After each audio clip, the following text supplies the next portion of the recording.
I was standing at the piano when my heart gave out. The last thing I saw was my mother's empty seat, front row center, the one I'd begged the venue coordinator to reserve. The placard with her name still sat there, mocking me. Mrs. Chen, VIP guest. Dad's seat beside it, equally vacant. My sister Maya sat 3 rows back with her friends, scrolling through her phone, not even pretending to watch. The Tchaikovsky Piano Concerto No. 1 was supposed to be my triumph.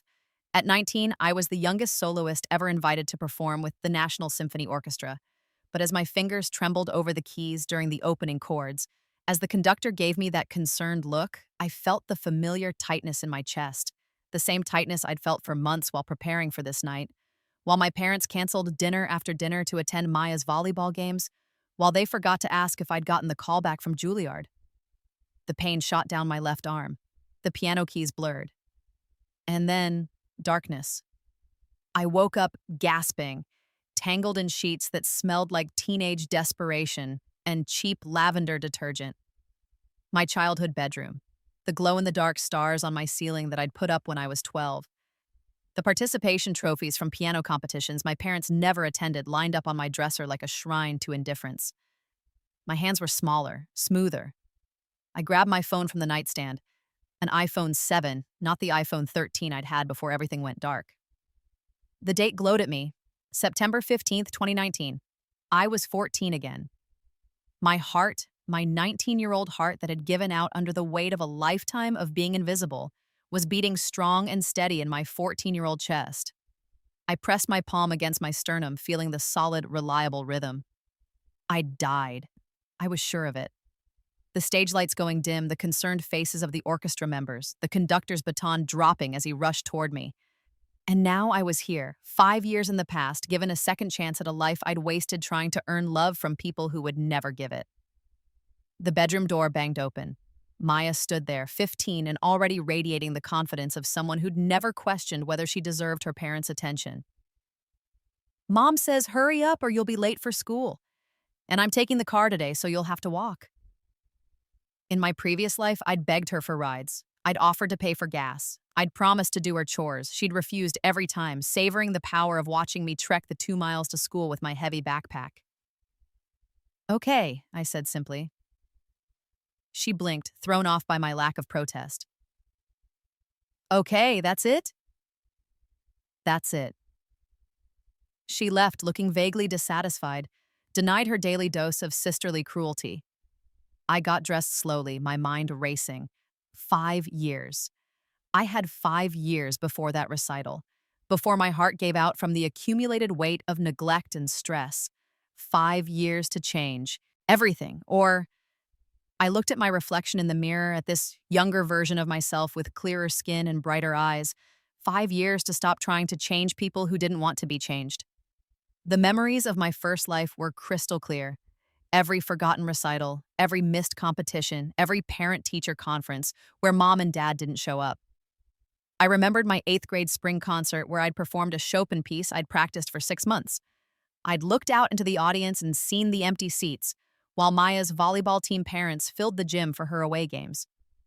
But I also remembered the things I'd learned too late. I remembered Professor Liu at the community college where I'd taken summer music theory classes, who'd once said, "Talent is not enough, Chen-Wei. You need people who believe in you."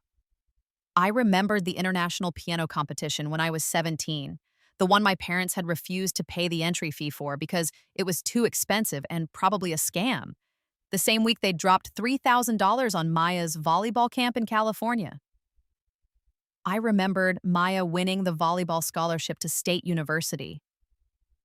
I remembered my parents' tears of joy, the celebration dinner at the expensive steakhouse, the Facebook posts about their accomplished daughter. And I remembered my acceptance letter to Juilliard left unopened on the kitchen counter for 3 days because no one had noticed it arrive.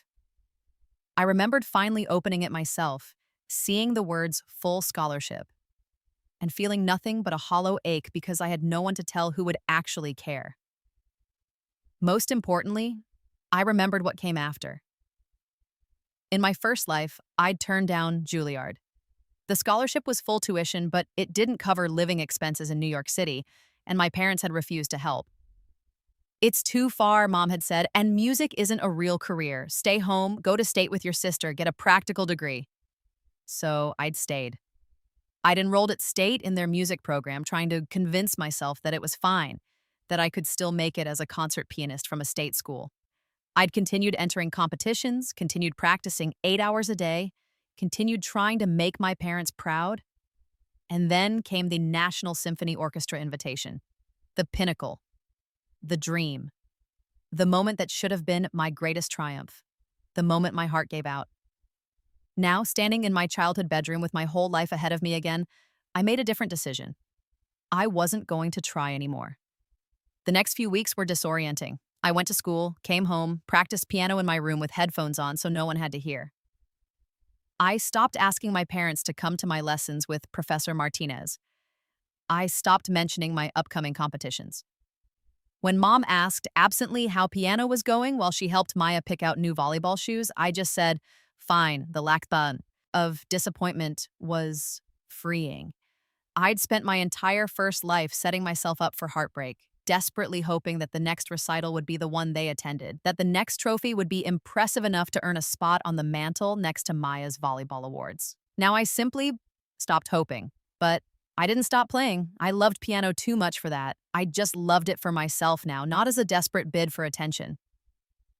October brought the Steinway Youth Competition, a prestigious regional contest I'd placed third in during my first life.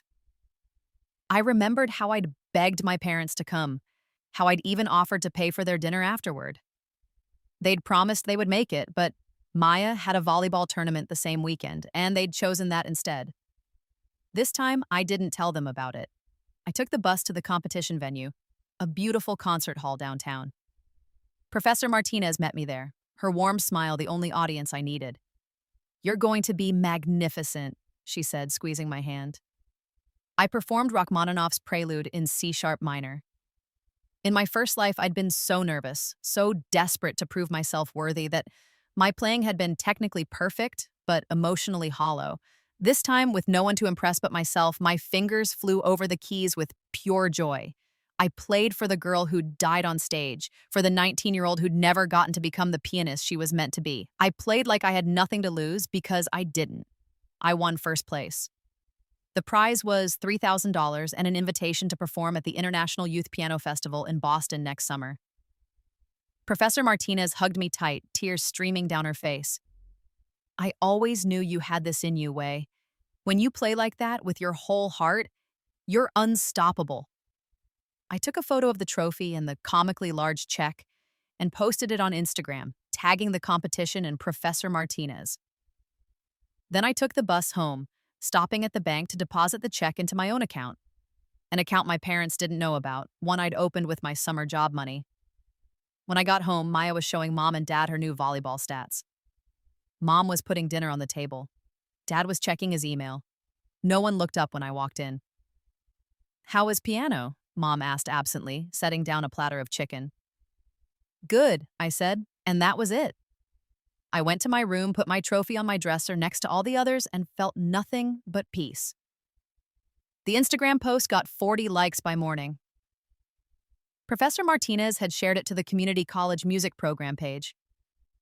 A few of my acquaintances from school commented congratulations. My parents, who followed me on Instagram but rarely checked, didn't notice. Maya noticed 3 days later when one of her friends mentioned it.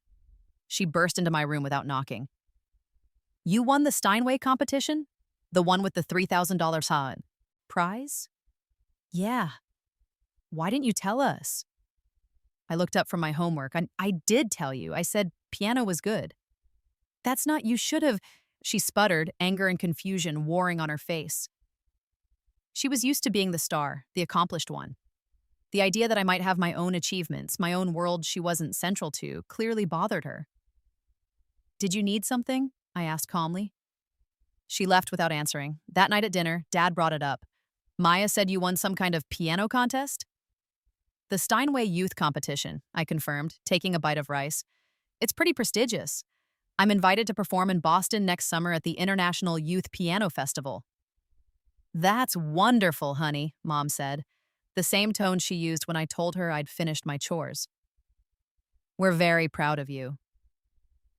but she didn't ask to see the trophy, didn't ask about Boston, didn't apologize for missing it. Within minutes, the conversation had shifted back to Maya's upcoming volleyball showcase.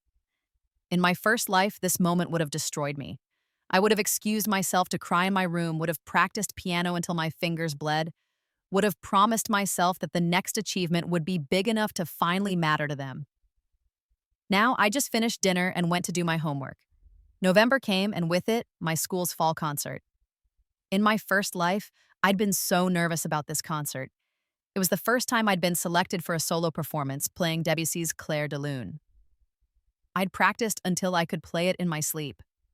I'd made special invitations for my parents, had even marked it on the family calendar in red marker. They hadn't come. Maya had a volleyball game, not even a playoff, just a regular season game, and that had taken priority. This time, I didn't bother with the invitations or the calendar reminder. I just showed up, performed beautifully, and went home. What I didn't expect was for it to matter to anyone else. The next day at school, my music teacher, Mrs. Palmer, pulled me aside. "Way, that was extraordinary last night. Have you thought about applying to summer music programs? Tanglewood, Interlochen?" In my first life, I'd never even heard of these programs until it was too late to apply. "I haven't," I admitted. "You should. With your talent, you could get a full scholarship. These programs can open doors, connections to the best music schools in the country." She handed me a folder of applications. "I'll write you recommendations. You're one of the most naturally gifted pianists I've taught in 20 years, Wei. Don't let that go to waste." I took the folder home and spread the applications across my bed. Tanglewood, Interlochen, Aspen, Eastern Music Festival. Each one a stepping stone to the career I'd never quite achieved in my first life, always held back by lack of funding, lack of support, lack of someone who believed in me enough to fight for me. Well, I'd fight for myself this time. I filled out every application. I wrote essays about my love for piano, about the way music could express emotions words couldn't capture, about my dreams of performing on the world's greatest stages. I didn't mention my family. I didn't write about overcoming adversity or rising above difficult circumstances. I just wrote about the music. Professor Martinez, Ms. Palmer, and the conductor of the youth orchestra I played with all wrote recommendations. I paid the application fees from my competition winnings. By December, I'd sent off 8 applications. Christmas that year was telling. Maya got a new laptop, new volleyball equipment, and a shopping spree gift card. I got a $50 Amazon gift card and a generic music-themed calendar from the grocery store. "We figured you could buy sheet music or something," Mom said with a smile. "Thanks," I said, and I meant it. The Amazon gift card would buy me a nice pair of headphones. In my first life, I'd cried myself to sleep that Christmas. This year, I video called Professor Martinez and we watched a Metropolitan Opera performance of La Bohème together, eating leftover pie and critiquing the soprano's technique. January brought acceptance letters. All 8 programs accepted me. All 8 offered full scholarships. I chose Tanglewood, 7 weeks in the Berkshires, studying with some of the world's best pianists and performing with other gifted students. It would cost my parents nothing. The scholarship covered tuition, room, and board. I'd need spending money, but I had my competition winnings for that. I showed my parents the acceptance letter at dinner. "It's one of the most prestigious music programs in the country," I explained. "They only accept 50 pianists worldwide each summer." "That's nice, honey," Mom said. "When is it?" "July and August." She frowned. "But that's when we're planning the family trip to Disney World." Ah, yes, the Disney World trip. I'd forgotten about that in the chaos of the last few months of my first life, but now the memory came flooding back. Maya had wanted to go to Disney World for her 16th birthday. The trip had cost $6,000 for the 4 of us, and I'd spent the entire week feeling like a third wheel while my parents documented every moment of Maya's magical birthday celebration. I'd missed a crucial competition for that trip. My piano teacher had been furious with me for withdrawing. I'd tried to explain that my parents had already bought the tickets, that I couldn't let them down, that family came first. Professor Martinez had just looked sad and said, "But what about you, Wei? When do you come first?" "I'm not going to Disney World," I said calmly. "I'm going to Tanglewood." Silence fell across the dinner table. What do you mean you're not going? Dad's voice had an edge to it. We already bought your ticket. I didn't ask you to, and Tanglewood is more important for my future. Wait, this is Maya's birthday trip, Mom said, using her disappointed voice, the one that used to make me cave instantly. We're doing this as a family. You can still go as a family, I pointed out. You'll just be a family of 3 that week. Maya's face was red. You're so selfish. This is my birthday.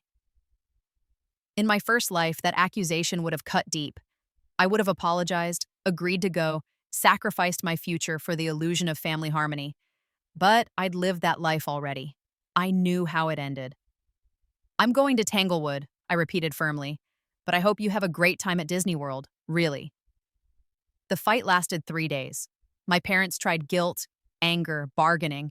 They said I was being ungrateful, that family should come first, that I was breaking Maya's heart. They threatened to ground me, to take away my piano privileges, to stop paying for my lessons with Professor Martinez.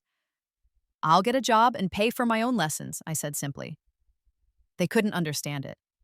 In their minds, I was the obedient daughter, the one who always bent to their will, who was desperate for their approval. They didn't know how to handle this new version of me who had already lived through losing everything and come out the other side. Finally, they went to Disney World without me. I spent that week at Professor Martinez's house, practicing on her beautiful grand piano and helping her prepare for her own students' recitals. It was the best week I'd had in either of my lives. Spring semester of my freshman year brought unexpected attention. The Steinway competition win had put me on the radar of the classical music community. I was invited to perform at a fundraiser for the city's symphony orchestra, to compete in the Chopin Youth Competition in Chicago, to give a master class at the community college. I said yes to everything. Each performance, each competition, each opportunity built on the last. I won the Chopin competition. The fundraiser performance led to an invitation to join the Youth Symphony as their featured soloist for their spring concert. The masterclass impressed a visiting professor from the New England Conservatory who asked if I'd consider applying for their pre-college program. My Instagram following grew, classical music blogs started featuring me. Rising star Wei Chen and teen piano prodigy became tags associated with my performances. Professor Martinez cried happy tears every time I showed her a new opportunity. My parents noticed eventually. They'd have to have been blind not to, with the way Maya's friends kept mentioning it, with the way neighbors started congratulating them on having such a talented daughter. We always knew you were good at piano, Mom said one day in May, as if she'd been paying attention all along. I just smiled and said, thanks. They asked if they could come to my spring concert with the Youth Symphony. I was playing Prokofiev's Piano Concerto No. 3, a piece I'd dreamed of, performing in my first life, but never got the chance to. Sure, I said. It's at the Civic Center on May 20th at 7. They marked it on the calendar. I didn't hold my breath. May 20th arrived. I got to the venue early for sound check and rehearsal.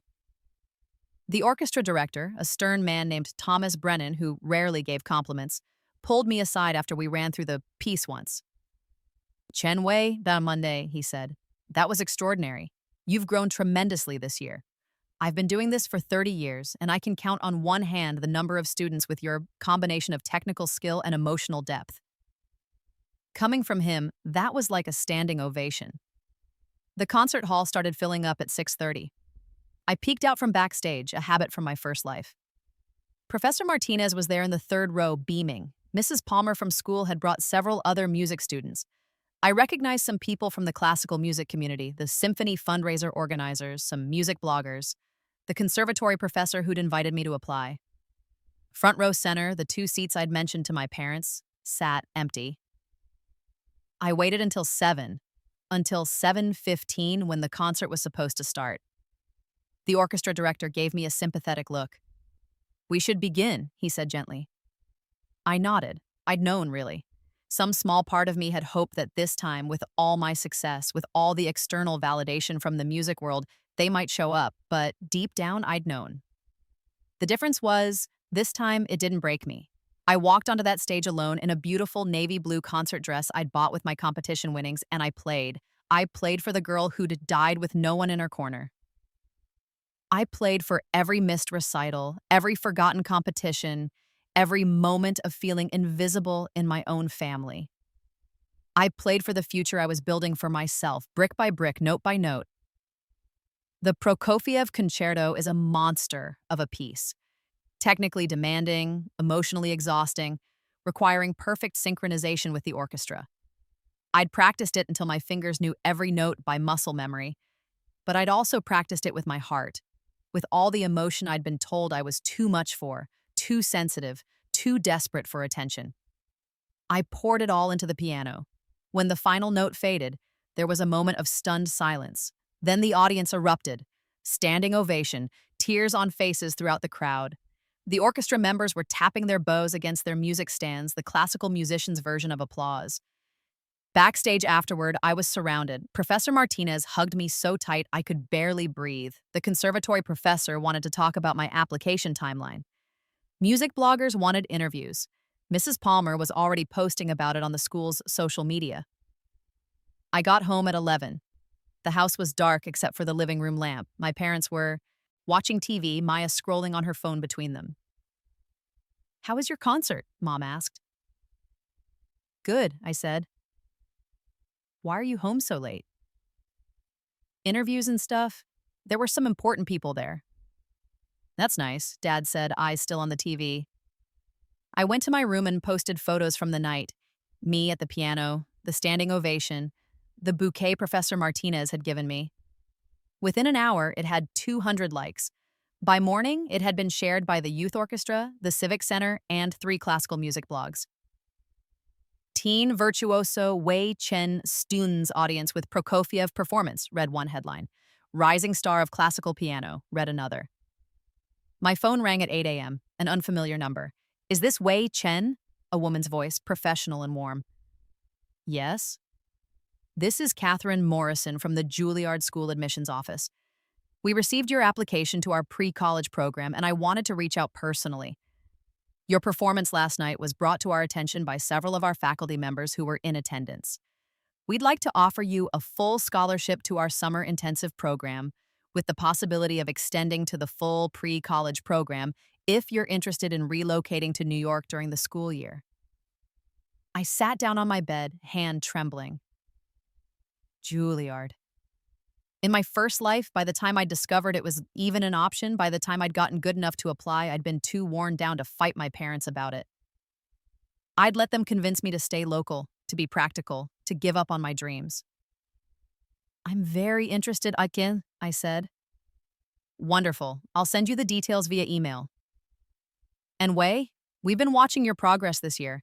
You're exactly the kind of student we want at Juilliard. Don't let anyone convince you otherwise." The fight about Juilliard made the Disney World fight look like a minor disagreement. "Absolutely not," Dad said flatly when I told them at dinner.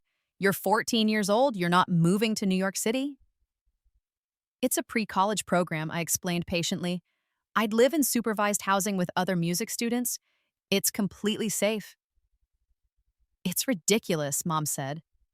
"You're just a kid. Kids don't move across the country for piano lessons." "Serious musicians do," I countered. "Juilliard is the best music school in the country. This is a full scholarship. It won't cost you anything." "It's not about the money," Mom's voice was rising. "It's about you being completely unreasonable. You're throwing away your childhood for some fantasy about being a concert pianist." Maya smirked from across the table. She was enjoying this, enjoying watching me fight a losing battle for once. But I wasn't fighting a losing battle. I'd already lost once in my first life. This time, I knew exactly what I stood to lose by giving in, and what I stood to gain by standing firm. "I'm going to Juilliard," I said calmly. "I can go with your support, which would be nice, or I can go without it, but I'm going." "You're a minor," Dad said. "You can't just make these decisions yourself." "Actually, I can emancipate myself if necessary." I'd done my research. I'd known this fight was coming. I have income from competitions and performances. I have a full scholarship offer. I can demonstrate that I'm financially independent and that emancipation is in my best interest. I really don't want it to come to that, but I will do what I need to do. The silence was deafening. You'd choose piano over your family? Mom's voice was quiet now, hurt. And there it was, the guilt trip. The same weapon they'd used my entire first life to keep me small, to keep me local, to keep me convenient. I'm not choosing piano over family, I said, and I was proud of how steady my voice was. I'm choosing my future, my dreams, myself. I've never asked you to sacrifice anything for me. I've paid my own way through every competition, every program. All I'm asking is that you let me go. What about us? Maya burst out. What about our family? You're just going to abandon us? I looked at my sister, at the girl who'd never once come to hear me play, who'd mocked my dedication to piano, who'd celebrated every time our parents chose her activities over mine. Maya, I said gently, be honest. Will you actually miss me? Or will you just miss having someone to feel superior to? Her face went red, but she didn't answer. I stood up from the table. I'm going to Tanglewood this summer. Then I'm going to Juilliard in the fall. I hope you'll support me, but I understand if you can't. Either way, I'm going to be okay. I went to my room, closed the door, and called Professor Martinez. She answered on the first ring. I'm doing it, I told her. I'm going to Juilliard. Oh, way, she said, and I could hear the tears in her voice. I'm so proud of you. My parents didn't speak to me for a week. It was the most peaceful week I'd had in either of my lives. They finally broke the silence when the local news reached out wanting to do a story on me. Local teen accepted to prestigious Juilliard pre-college program. Suddenly, having a daughter at Juilliard was something they could brag about to their friends. They agreed to let me go. Not enthusiastically and not without a lot of conditions about weekly phone calls and maintaining my grades, but they agreed.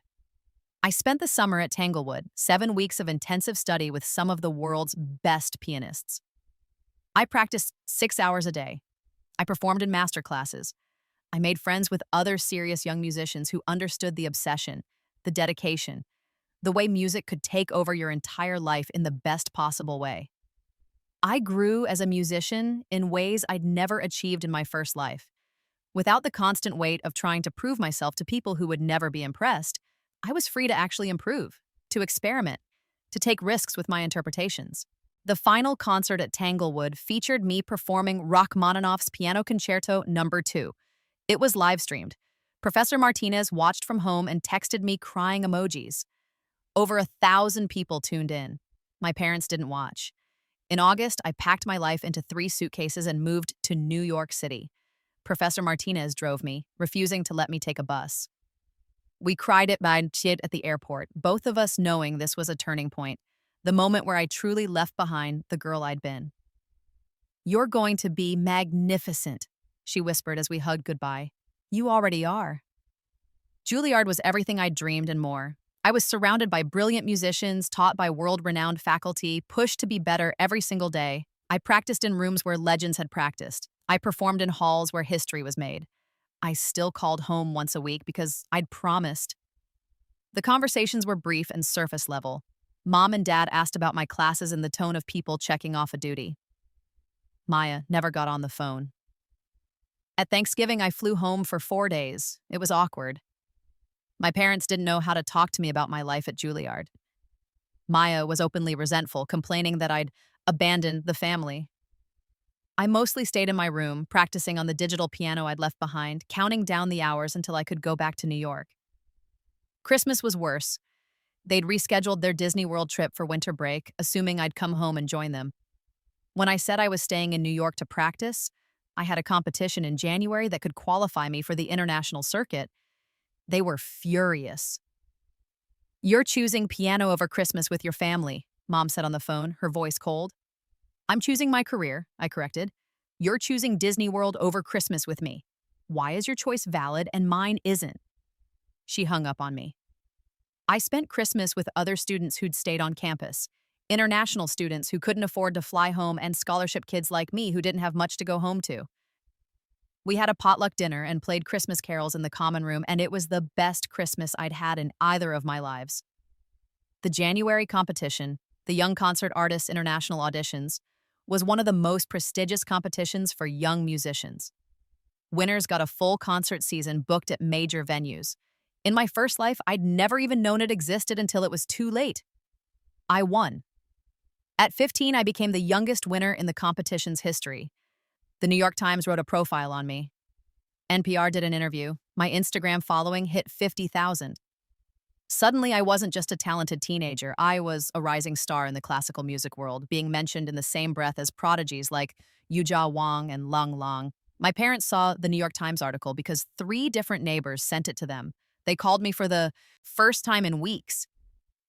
"Way, honey, we saw the article," Mom gushed.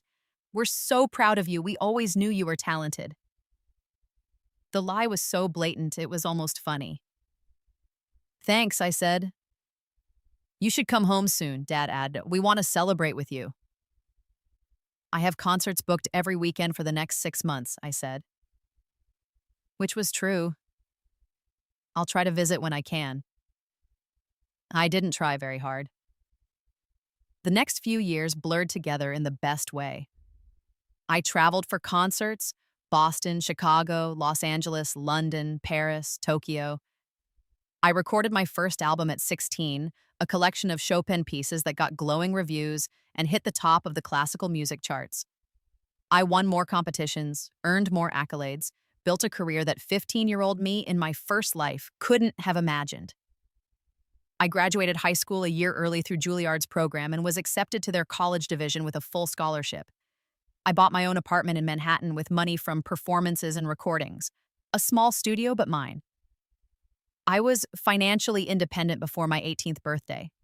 My parents followed my career through social media and news articles like everyone else. We talked maybe once a month. They started telling people I was busy with my career when neighbors asked why I was never home, as if my absence was due to my schedule and not their decades of neglect. Maya went to State University on her volleyball scholarship. She quit the team after her freshman year and changed her major 3 times. My parents were disappointed but understanding. "She's just finding herself," they said. "These things take time." When I was 17, they asked me to pay for Maya's study abroad program in Italy, $20,000. "We don't have that kind of money," Mom explained on the phone. "And you're doing so well with your career. It would mean so much to Maya." I thought about the Disney World trip I'd paid for with my absence at a crucial competition, the volleyball camps that had drained funds that could have paid for my piano lessons, the years of being told we couldn't afford music programs while they dropped thousands on Maya's sports equipment. "No," I said simply. "Wei, she's your sister. And she's your daughter, not my financial responsibility." "How can you be so selfish?" Mom's voice was shrill. "After everything we've done for you?" "What have you done for me?" I asked, genuinely curious. "Name one thing you've sacrificed for my music career. One competition you paid for. One summer program you funded. One recital you attended." Silence. "That's what I thought," I said softly. "I love you, Mom, but I don't owe you anything. And I definitely don't owe Maya $20,000. I hung up. They didn't call back. At 18, I was invited to perform with the National Symphony Orchestra, the same concert hall where I'd died in my first life. The invitation came with a specific request: would I play Tchaikovsky's Piano Concerto No. 1? Standing in the venue for rehearsal, I felt the ghost of my other life hovering around me. This was where my heart had given out. This was where I'd looked into the audience and seen my parents' empty seats and felt something inside me break irreparably. "You okay?" The conductor, a different one from my first life, looked concerned. "Yeah," I said, shaking off the memory. "Says, just, this feels full circle somehow." The concert was scheduled for April 15th, exactly 5 years to the day after my first life had ended. The coincidence wasn't lost on me. I didn't tell my parents about it initially, but 3 weeks before the concert, I received a letter from my mother. An actual letter, handwritten, mailed to my apartment.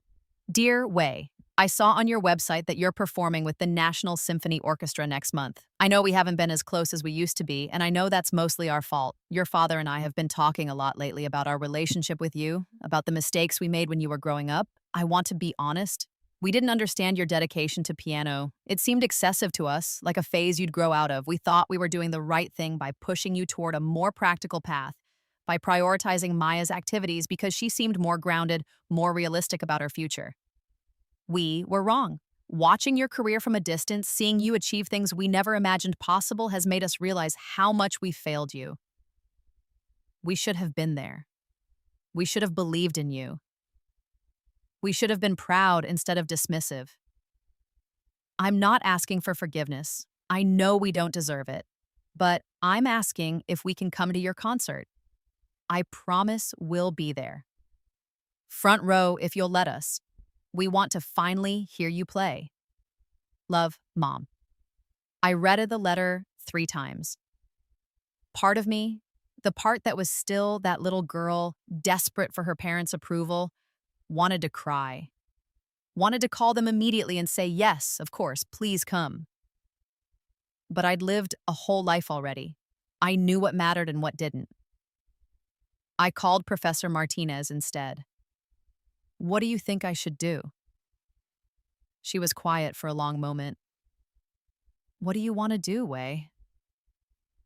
I don't know, I admitted. Part of me wants to let them come. To finally have them in the audience for the biggest moment of my career.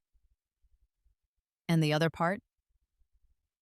The other part remembers every empty seat, every broken promise, every time they chose Maya over me without a second thought. I paused. The other part knows that if I let them come, I'll spend the whole performance looking for their approval, hoping they're proud, needing them to finally see me. And I don't want to need that anymore. Then you have your answer, Professor Martinez said gently. I wrote back. Dear Mom, thank you for your letter and for your honesty. I appreciate you. Acknowledging the past. I've thought a lot about whether I want you at my concert. 5 years ago, having you in the audience would have meant everything to me. I would have played my heart out hoping you'd finally be proud, finally understand why music matters so much to me. But I'm not that girl anymore. I've built a career and a life that I'm proud of, with or without your approval. I've learned to play for myself, for the music, for the audiences who choose to listen. And I've learned that I don't need you there to validate my success. I'm not saying never. Maybe someday we can rebuild our relationship, find a new way to be a family. But that will take time and trust, and it won't start with you showing up at the culmination of a career you never supported. The concert will be live streamed if you'd like to watch. For now, that feels like enough. I mailed the letter and tried not to think about it. The weeks before the concert were a blur of rehearsals and interviews and preparation. The National Symphony Orchestra had promoted the concert heavily. Teen prodigy Wei Chen performs Tchaikovsky. And ticket sales had broken records. The venue was completely sold out. Professor Martinez flew in from home. She'd never missed a major performance, not once in all these years. Mrs. Palmer from my high school came, bringing half the music department with her. Friends from Juilliard filled 2 rows. The conservatory professor who'd first told me about the pre-college program was there. Music critics from every major publication. My agent. My recording label executives. I had people in my corner now.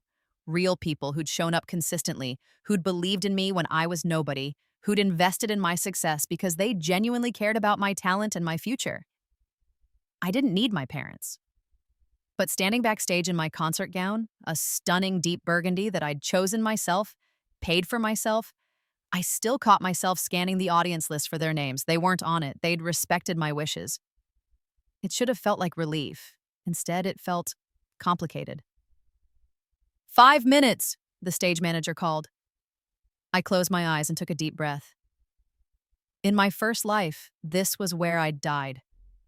My heart had given out from the stress, the disappointment, the accumulated weight of being invisible.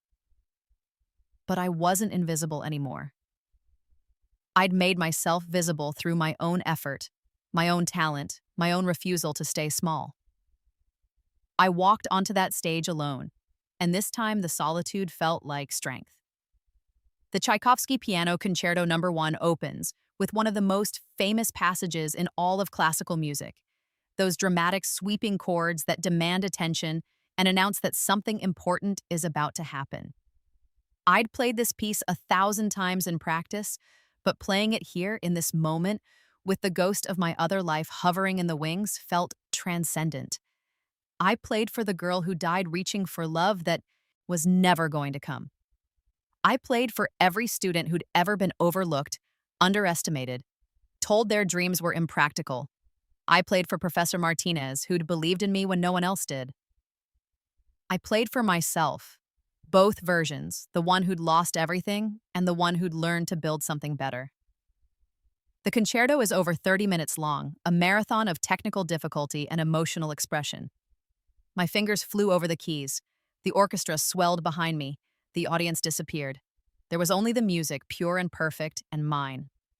When the final chord faded, the silence lasted 3 heartbeats. Then the entire concert hall erupted. Standing ovation, shouting, flowers being thrown onto the stage. The orchestra members were on their feet, applauding. The conductor had tears streaming down his face. I stood at the piano, overwhelmed. This was supposed to be where I died. Instead, it was where I proved that I'd truly lived. The reception afterward was chaos in the best way. Critics were already posting rave reviews online. My phone was exploding with messages. A representative from Deutsche Grammophon, one of the most prestigious classical music labels in the world, wanted to talk about a multi-album deal. Professor Martinez found me in the crowd and hugged me so tight I couldn't breathe. "That was the most extraordinary performance I've ever witnessed," she whispered. "Wei, you've exceeded every dream I ever had for you." "I couldn't have done any of it without you," I said, and meant it. She'd been the one constant, the one person who'd shown up unconditionally. She'd driven me to competitions when I had no ride. She'd written recommendations when I had no advocate. She'd believed in me when I was just an overlooked 14-year-old in a family that didn't see her. "You did it all yourself," she corrected gently. "I just made sure you knew you could." My phone rang, an unknown number. I almost didn't answer, but something made me pick up. "Wei." It was my mother's voice, thick with tears. "We watched the live stream." I stepped away from the crowd, finding a quiet corner of the reception hall. "The whole family watched," she continued. "Your father, Maya, your grandmother, your aunts and uncles. We set it up on the big TV in the living room like it was the Super Bowl." I didn't know what to say, so I said nothing. "Wei, I don't have words. You were magnificent. I never knew. I never understood what we were watching when you played at home, when you tried to show us. I never realized that you are a concert pianist," I finished quietly. "That's what I've been trying to tell you since I was 8 years old." "I know, God, Wei, I know." She was crying openly now. "I watched you tonight and I kept thinking about all the times we missed, all the recitals we skipped, all the competitions we didn't go to. Your father and I, we just sat here afterward in silence, trying to understand how we missed this, how we had a daughter this talented, this special, and we treated your gift like it was an inconvenience." "Because it was inconvenient," I said, not unkindly. "My practices interrupted dinner. My competitions interfered with Maya's games. My dreams didn't fit into the life you wanted for me." "You're right. You're absolutely right." She took a shaky breath. "Maya cried. Did you know that? She cried watching you play. She said she never realized how beautiful it was, what you could do. She said she was sorry for all the times she made fun of your practicing, all the times she acted like volleyball was more important." "Is she there?" I asked. "Can I talk to her?" A moment later, Maya's voice came through. "Hey, Wei." "Hey." That was... She paused, searching for words. Hey. "I've never seen anything like that. The way the audience reacted to you. The way you looked up there. So confident and powerful. You were like a completely different person than my little sister who used to beg me for rides to piano lessons." "I am a different person," I said. "I had to become one." I'm sorry, her voice cracked. I'm so sorry, Wei, for everything. For making fun of you, for acting like your music didn't matter, for being jealous when you started getting attention, for never once coming to hear you play when it would have cost me nothing but an hour of my time. I felt tears prickling my own eyes. Why were you jealous? You got everything. Mom and dad's attention, their support, their money. You were the favorite. I was the favorite because they understood me, Maya said. I was normal, predictable.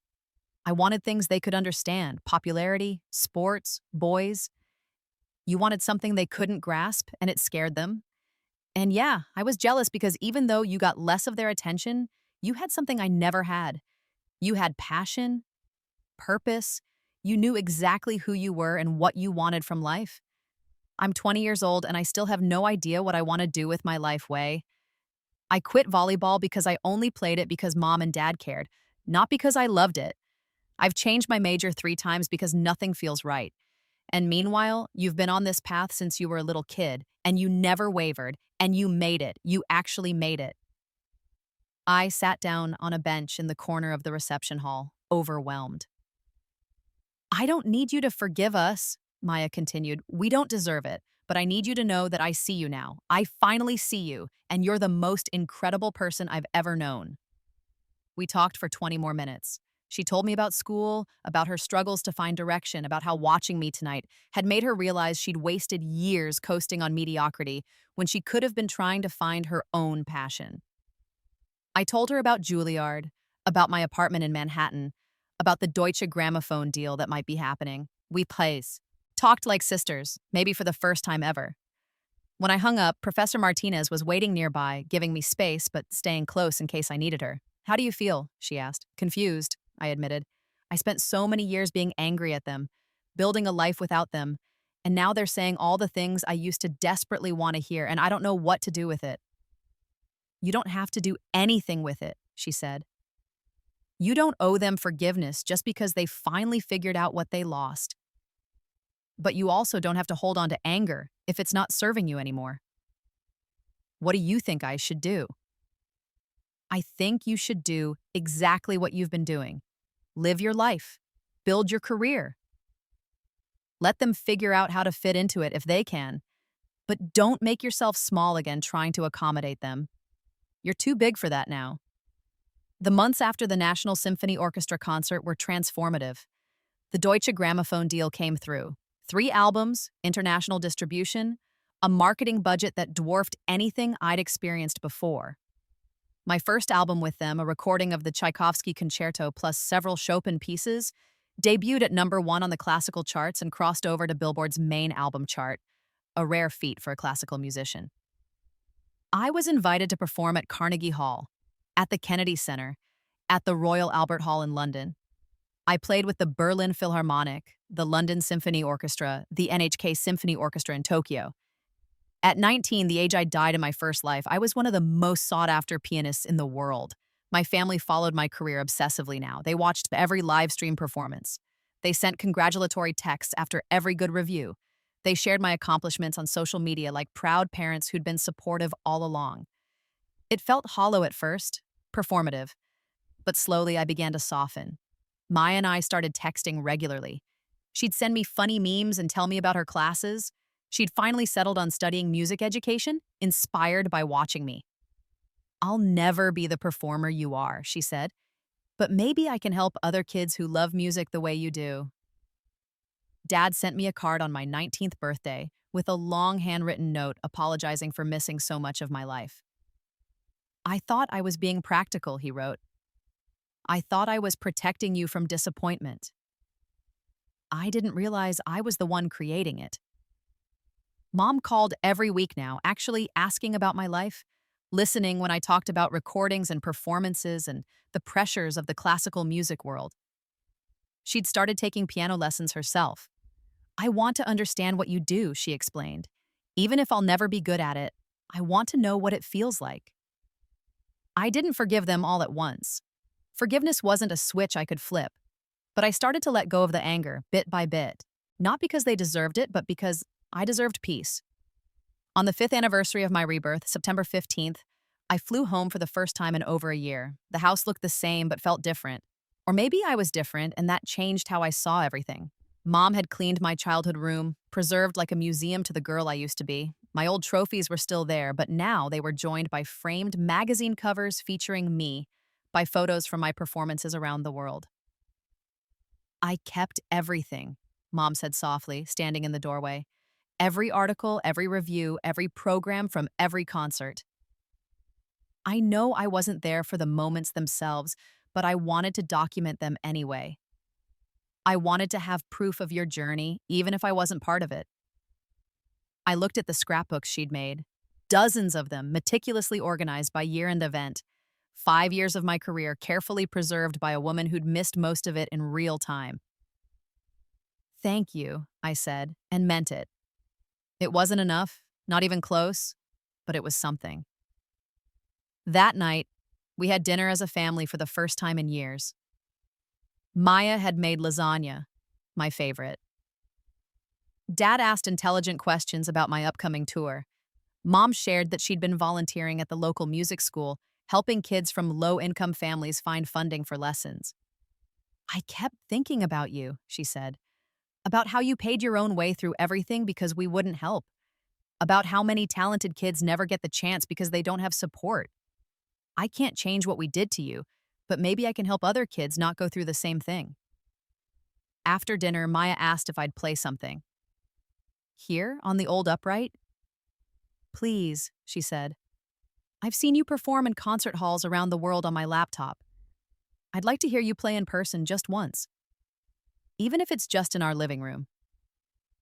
I sat down at the old piano where I'd spent so many hours of my first life, desperately practicing for parents who never listened. The keys were slightly out of tune, the action heavier than the concert grands I was used to now. I played Debussy's Clair de Lune, the piece from my school's fall concert all those years ago, the concert they'd skipped for Maya's volleyball game. When I finished, I turned around to find all three of them crying. We missed so much, Dad said quietly. Not just the big performances, we missed this. We missed watching you create beauty right here in our home. I didn't move back home. I didn't even visit that often. My career kept me traveling constantly, and New York was where my life was now. But the relationship with my family slowly rebuilt itself into something new, something healthier. It wasn't the relationship I desperately wanted as a child. They weren't the parents who'd cheered from the audience at every recital, who'd sacrificed to send me to summer programs, who'd believed in me from the beginning. They'd missed those chances and we all had to live with that. But they were trying now. And I was learning that maybe that was enough. Not enough to erase the past, but enough to build a different future. Maya came to visit me in New York when I was 20. I took her to her first opera at the Met. She cried during the second act, overwhelmed by the beauty of it. I understand now, she said afterward. I understand what you were chasing all those years. It's like magic, isn't it? The way music can make you feel. Yeah, I said, linking my arm through hers. It really is. She told me she'd been offered a teaching position at our old high school, working with Mrs. Palmer in the music department. I want to make sure kids like you don't get overlooked, she said. I want to be the person for them that I should have been for you. Mom and Dad came to my Carnegie Hall debut when I was 21. I didn't give them front row seats. Those went to Professor Martinez and the Juilliard faculty who'd shaped my career. But I got them good seats in the mezzanine, and I arranged for them to come backstage afterward. That was the most beautiful thing I've ever experienced, Mom said, hugging me tight. Thank you for letting us be here. Thank you for giving us another chance. I'm not doing it for you, I said honestly. I'm doing it for me. Because I don't want to be angry anymore. Because holding on to resentment was taking up space I need for my music. We'll take whatever you can give us, Dad said. We know we're lucky to get anything at all. At 22, I was invited back to perform with the National Symphony Orchestra for their anniversary gala. 7 years after my rebirth, 5 years after the concert that was supposed to be my death, 3 years after the concert that had been my triumph. This time, they asked me to choose my own piece. I picked Rachmaninoff's Piano Concerto No. 2. The same piece I'd played at my Tanglewood finale all those years ago, the piece that had launched my career into the stratosphere. My parents asked if they could come. So did Maya. Of course, I said. And this time, I meant it without reservation. I gave them front row seats. Standing backstage before the performance, I thought about both of my lives. The first one, where I'd died reaching for love that would never come, where I'd destroyed myself trying to be enough for people who couldn't see me. The second one, where I'd learned to be enough for myself, where I'd built a career and a life based on my own terms. In my first life, this concert, or one like it, had killed me. In this life, it was just another milestone in a career full of them. The difference was that in my first life, my entire sense of self-worth had been wrapped up in whether my parents showed up. Their absence had been devastating enough to literally break my heart. In this life, I would have been fine whether they came or not. Their presence was nice, but it wasn't necessary. I'd learned to validate myself. I walked onto that stage and saw them in the front row, Mom, Dad, and Maya, all dressed up, all crying before I'd even played a note. I saw Professor Martinez beside them, beaming with pride. I saw Mrs. Palmer and half the music faculty from my old high school. I saw my agent, my recording label executives, my Juilliard professors, my friends. I saw an audience full of people who'd chosen to be there, who'd bought tickets to hear me play, who believed in my talent. And for the first time in either of my lives, I looked out at that audience and felt complete. Not because everyone I'd ever wanted to impress was there, but because I no longer needed their impression to know my own worth. I played that Rachmaninoff concerto like I was having a conversation with my younger self, with the girl who'd died on a stage like this one, reaching for something she'd never quite achieved. I played to tell her, we made it, we're okay, we're more than okay, we're exactly who we always wanted to be, and we did it ourselves. The standing ovation lasted 7 minutes. The reviews the next day called it transcendent, the performance of a lifetime. Proof that Wei Chen is not just a prodigy, but a master.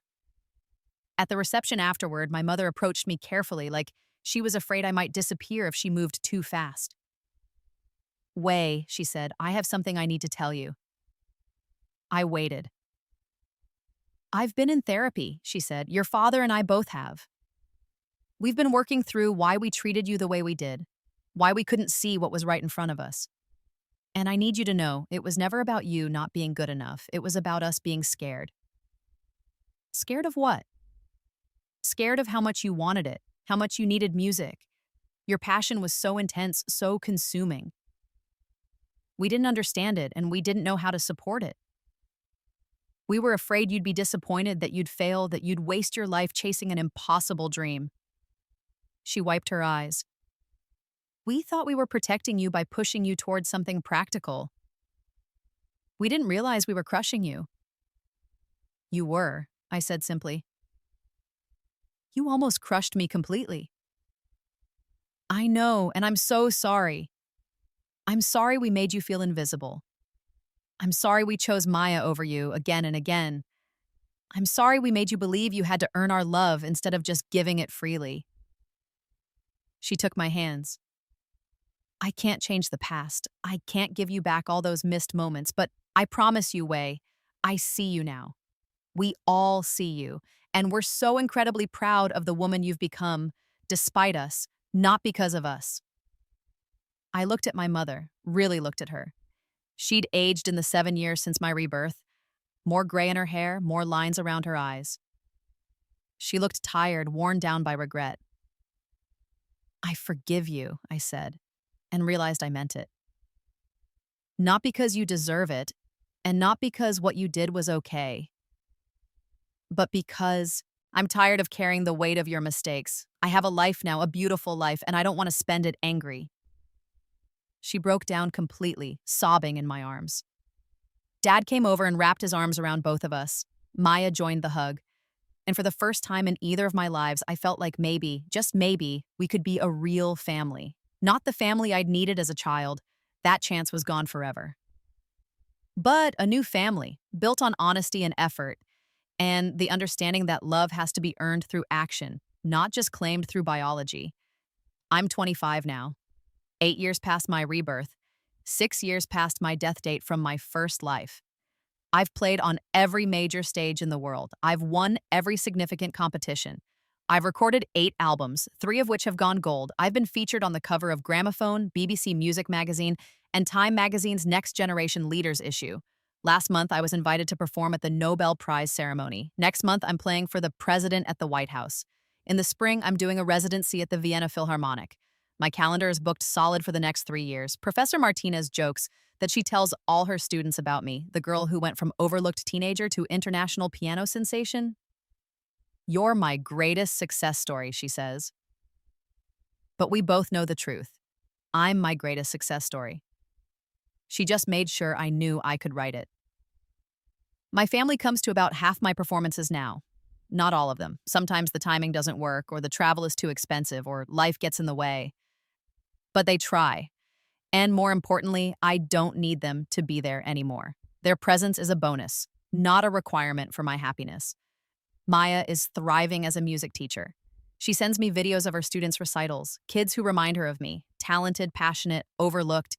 She makes sure a big reminder every single one of them knows they're seen. She never misses a performance. She's becoming the person she should have been 8 years ago, and I'm proud of her for it. Mom volunteers at the music school 3 days a week and has helped secure funding for over 50 students. She says she's trying to earn redemption for me through them, but I've told her that's not how it works. She can't fix what she did to me by helping other kids. But she can stop other parents from making the same mistakes, and that's worth something. Dad started a scholarship fund in my name for talented music students from low-income families. He named it the Second Chance Foundation without knowing the irony. I let him have his ignorance. Some things are too complicated to explain. I bought a brownstone in Brooklyn last year. It has a music room with perfect acoustics and space for my Steinway Model D concert grand. I practice there every morning, not because I have to, but because I want to. Because music is still my greatest love, my deepest passion, the thing that makes my heart sing in ways human relationships never quite achieve. Sometimes I think about my first life, about the girl who died reaching for love she'd never receive. I think about how desperate she was, how much she needed validation from people who couldn't give it. I think about how her heart literally gave out from the stress of being unseen. And then I think about this life, about the woman I've become. Successful, yes. Famous, yes. But more importantly, free. Free from needing anyone else's approval to know my worth. Free from the crushing weight of family expectations. Free to create beauty on my own terms. I didn't let my parents skip my recital as revenge. I let them skip it as liberation. Because their absence no longer had the power to destroy me. Because I'd learned to fill the empty seats in the audience with people who actually chose to be there. Because I'd discovered that the most important approval I'd ever need was my own. Last week, I got an email from a teenage pianist in Minnesota. She'd seen my interviews, read my story, and reached out. My parents don't support my music, she wrote. They say it's a waste of time. They miss all my performances. How did you keep going when your family didn't believe in you? I wrote back, you keep going because music isn't about them. It's about you. Find the people who do believe in you, teachers, friends, mentors. Build your own support system. And most importantly, believe in yourself fiercely enough that no one else's doubt can shake you. Your family's inability to see your talent is their failure, not yours. Don't let their blindness dim your light. Play anyway. Practice anyway. Dream anyway. And remember, the best revenge is living well. The best validation is the applause of strangers who chose to listen. I hit send and returned to my piano. I'm working on a new album, all contemporary composers, challenging pieces that push the boundaries of what piano can do. My parents will probably never understand this music. It's too experimental, too strange, too far from the classical pieces they've finally learned to appreciate. But I'm not making it for them. I'm making it because I can. Because I'm an artist, and this is what artists do. We create. We challenge. We grow. And if they choose to come to the premiere, wonderful. If they don't, that's okay too. Because after Rebirth, after death, after everything, I finally learned the most important lesson. The only person whose approval I'll ever need is the one looking back at me in the mirror. And she's pretty damn proud of what we've accomplished. I sit at my piano, fingers poised over the keys, and begin to play. Not for any audience, not for any purpose except the pure joy of creation. The music fills my brownstone, spills out the windows into the Brooklyn streets, carries on the wind to people I'll never meet. And this time, finally, beautifully, that's more than enough.